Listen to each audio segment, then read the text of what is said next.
Sharing. Well, hey kids, it's your old grandpa coming to you here once again from the old Rocky Mountain High. Opening of the heart, the consciousness of all that is. And that's what we're here to share on Sharings too, because everything that we share points back to the opening of the heart. It's a great idea to use the opportunity of life itself to explore our passions.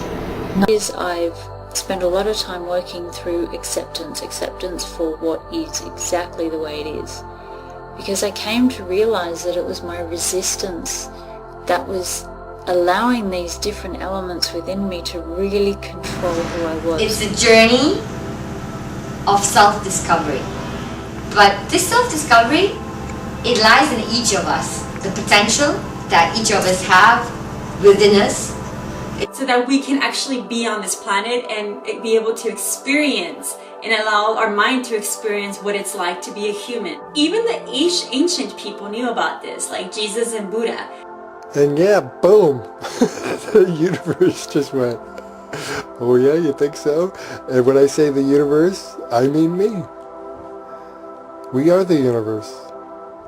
Being the architect of your destiny. Synchronicity such as this is a reminder saying, look, you and I are one. It reminds you that you are on the path to unity and oneness. It reminds you that you are a powerful spiritual being that is spiritually connected with the source of creation. What you need. Be the best mom, be the best grandma, be the most loving angel to yourself and nourish yourself. Yes. Get up, I'm going to eat some breakfast and I'm going to go out there and I'm going to change the world. I'm going to make it a better place. What can I do today to make it a better place? What can I do? My real passion is to awaken the divine blueprint of a living light through ecstatic song and chant.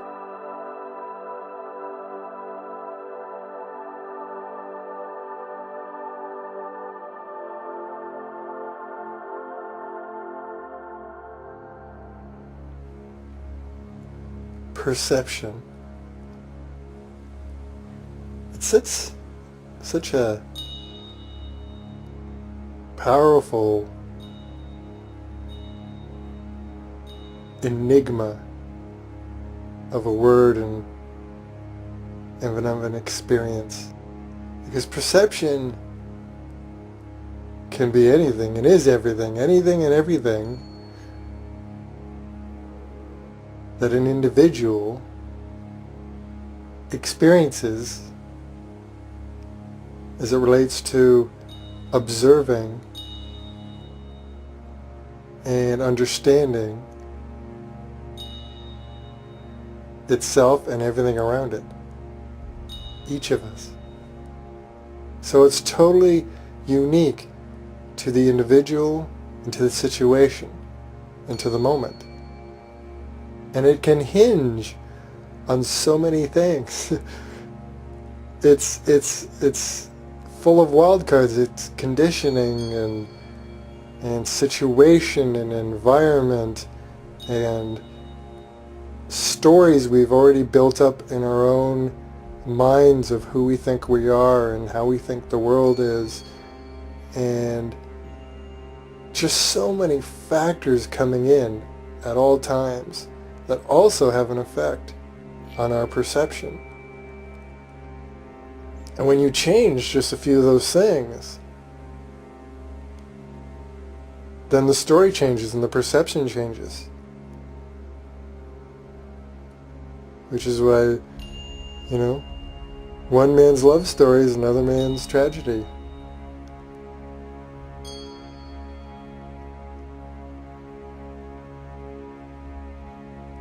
So perception is the most intimate, personal experience we can have. And it is the ultimate experience.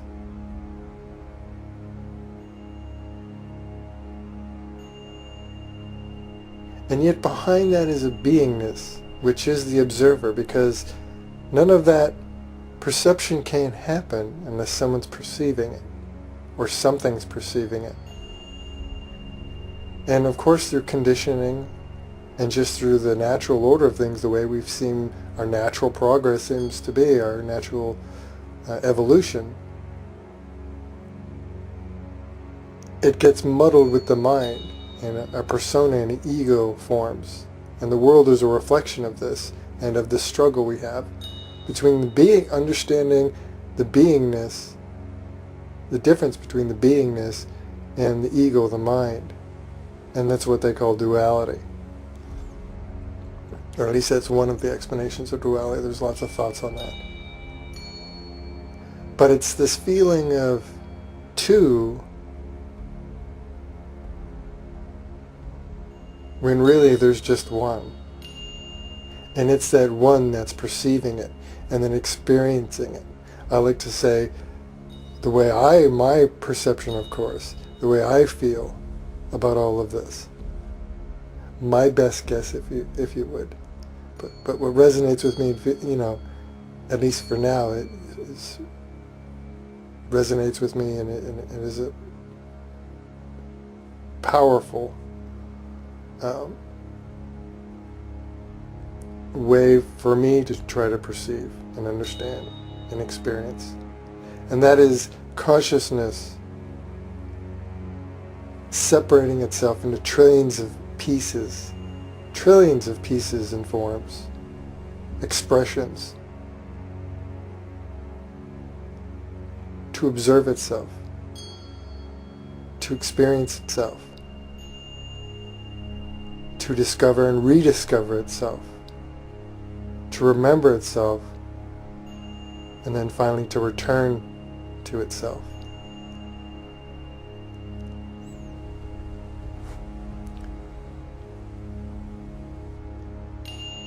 And so while we're here, our perception dictates everything. It dictates our experience, but it also dictates what we're creating, because this is an interactive, holographic environment. Science shows us, everything we know shows us this. It's so obvious. It reacts to our energies and our thoughts, and the combination of the two. And so it sends out these waves and it creates. And now in this complex expression with trillions of expressions, the same thing's happening from those point of views as well. And then they interact and they affect each other, and we get this complex expression that's the world that we know. And it's always changing and vibrating. It's the greatest show in the universe. It's the greatest show in existence. It really is. The most amazing play of energies. It can be overwhelming, but it's an incredible experience. And it's the greatest gift, because we're only here for a speck of our existence. Whether you believe in afterlife or heaven or any other concepts, or whether you just look at science, and science shows us that everything is made of energy, and we're made of energy, and energy never ends. So we may leave these bodies, but the energy doesn't end. So either way, no matter how you look at it, we almost, all of us collectively, agree or feel or resonate with the idea that in some sense, or in some way I should say, we are infinite. So in that infinite beingness, this is just a speck, a tiny vacation. And look where we are, on planet Ocean. The most amazing place anyone could ever want to be. The beauty and the lessons it teaches us constantly. Our science is based on what we learn from it. Our ideas are based, and even our philosophies we learn from nature if we really look at it. It's a teacher, and yet it's paradise. And we have all the food, regardless of what conditioning might try to scare us into believing. There's enough infinite abundance for everyone if distributed and used properly. And if the renewable, which is endless renewable resources here, if we were to tap into that instead of the non-renewable resources. So we just need to adapt with it, and it has all the abundance we could ever need. And we can experience so many, and the things to explore, the gorgeous life forms, and the trillions of life forms in every fashion you can imagine, and the plants and the animals, and then the actual physical experiences, the smells and the taste and the touch. I mean, just a feast for all the senses. It's really mind-blowing, which is no wonder we get overwhelmed. And then when we get into the mind and the conditioning, we start to misunderstand what we are and where we are. And that's where victim mentality can set in, and all the other things can set in, and, you know, the stories start to get created in our minds, and we manifest from there, and suffering, a lot of suffering can happen, but so much more happens as well. We still, even in all those states of perception, where there's love and laughter and joy and creativeness and music and art and sharing. Oh, it's amazing. It's amazing, and we the thing is, we're so prone, part of this experience is we're consistently, and it's a product of the mind, we consistently, continuously, all of us to some degree or another, get this amnesia.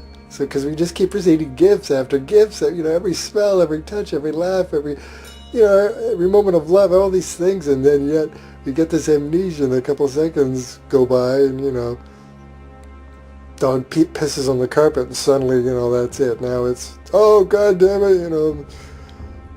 Now we'll start we might tell ourselves another story, you know, and now we're angry, and now we're pissed off, and, you know, whatever it is that's going on in the moment, we can forget so quickly. Which is why it does become a practice for some people that in this stage we seem to need to. We need to purposely remind ourselves and step into nature and return to stillness and do things to remind ourselves of just how abundant we are. And it's just part of the deal. But we're so abundant here. It's a gift at all times. And when it's over, we just return to our natural state. That's how we perceive it, but there really is no returning, because we're the state anyways, observing the whole time. But from our physical point of view, it feels, we could understand it as a returning.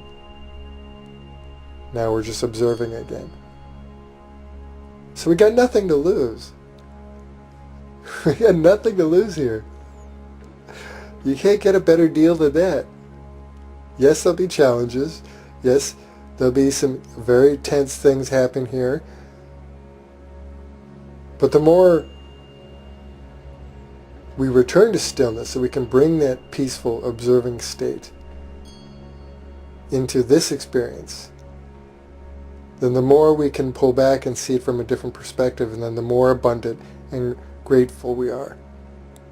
And the more we vibrate with that love and that gratitude. And that's when we really start to understand and see the misconceptions. We start to see, no, we're creating this, and that's what they mean by being the change in the world and taking responsibility for yourself and your own experience and not being in the victim mentality. Because all those are all pointers towards the truth, which is that we are all of this. We're doing all of this. And so every thought and every vibration we have, we're creating it at all times.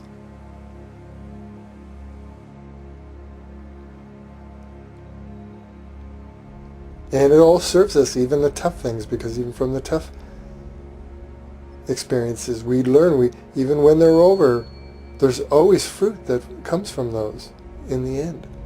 They're tough gifts sometimes, but they're still gifts, and no matter which way it is, it's still all gifts. But we can play, and when we understand and realize, and we can adjust our perception, and by adjusting our perception, changing our perception changes our experience. And so we can interactively dictate and play and create our own life and experience.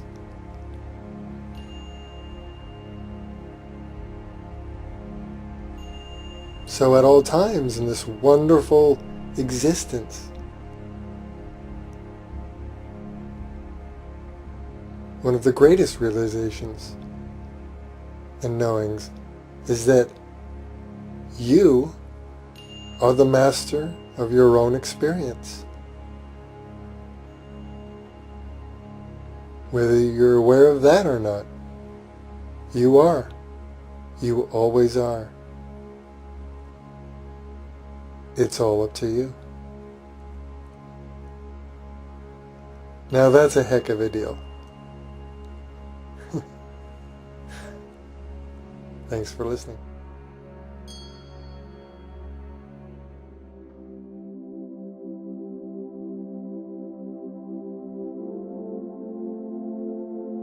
Understand the concept of love.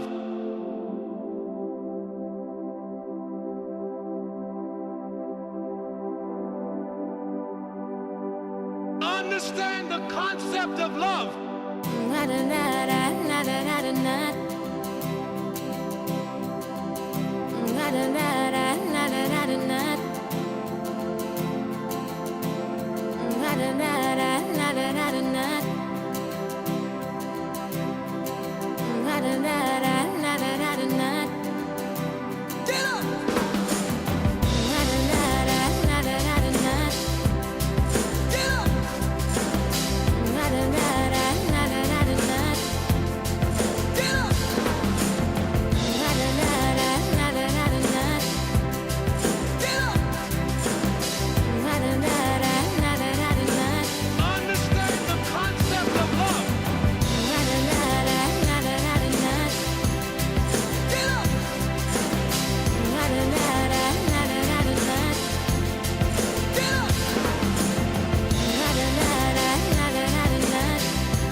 Sharing.